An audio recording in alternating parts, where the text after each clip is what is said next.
Hello! Gandang hapon po.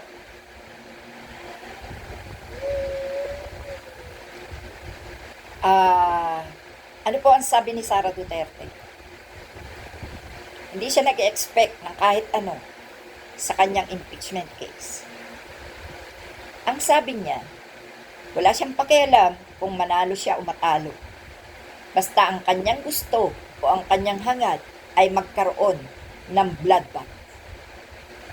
Sa mga pananalitang ito ni Sara Duterte, na tila baliw at walang iniisip, kundi ang kanyang pagiging bayolente.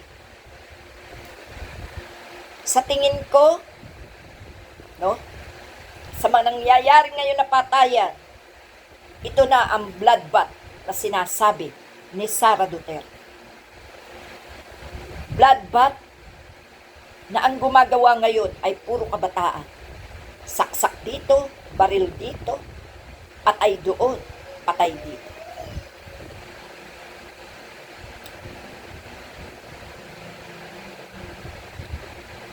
Sa akin pong pananaw, bilang isang simpleng mamamayan, isang boses ng bayan,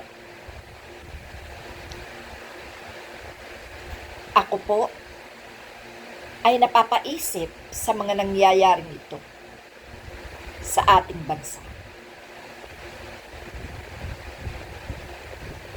Dahil sa pagsamba sa mga Duterte, pabata ng pabata ang nagiging kriminal.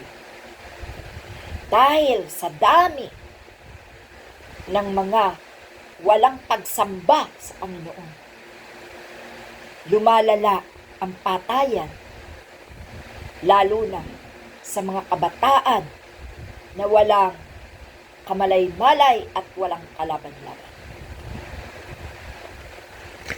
May isang general na nagsalita na ang sabi niya, musmus pa raw itong mga pumapatay at hindi dapat parusahan. Mr. General, isa kang general, pero pabor ka sa pumapatay. Alam mo, yung pumatay nga lang ng hayop ay may batas at may parusa. Ito pa kayang mga hayop na kabataang pumapatay ng kapwa-bata ang hindi dapat parusahan? Anong klase kang general? Alam mo, Mr. General, pati ba naman utak mo binaluktot na ng pagsamba mo sa mga Duterte? Pati ba utak mo pinasok na ng kabaliwan at kabayolentehan ng mga Duterte? Kasuklam-suklam ka kung gano'n. Paano ka naging general kung di mo naintindihan na ang lahat ng dapat na nagkakasala ay napaparusa? Hindi lang pagpatay, pati pagsisinungaling, pati pagbibintang.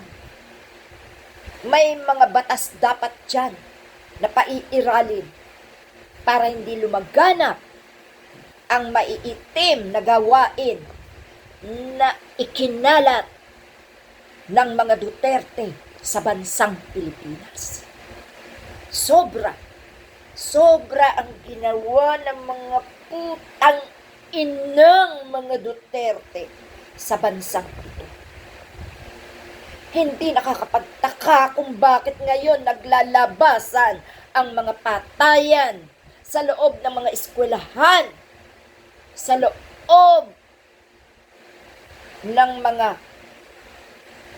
kinaroroonan ng mga kabataan na walang kamalayan kundi ang mag-aral lamang, ay sapagkat ikinakalat na ang bloodbath na sinasabi at ang pagiging bayolente ni Sara Duterte na hindi malaman kung yan ba'y malala na sa pagiging baliw.